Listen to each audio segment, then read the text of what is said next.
So what SaaS is bringing is that since we've been in the service industry for last 8 years, we've developed a good amount of expertise in different segments and different sectors of these industries.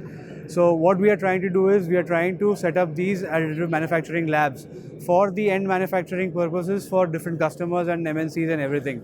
So we provide the entire end-to-end solution from design development and thinking about designing for additive manufacturing.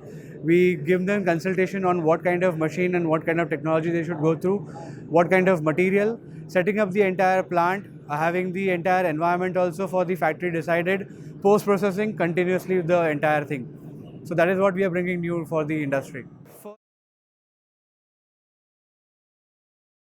Firstly, I would like to congratulate AM Tech for doing this event and getting the entire Asian countries like and associations like people from NAMEC, SAMA to come on the Indian platform to grow the industry.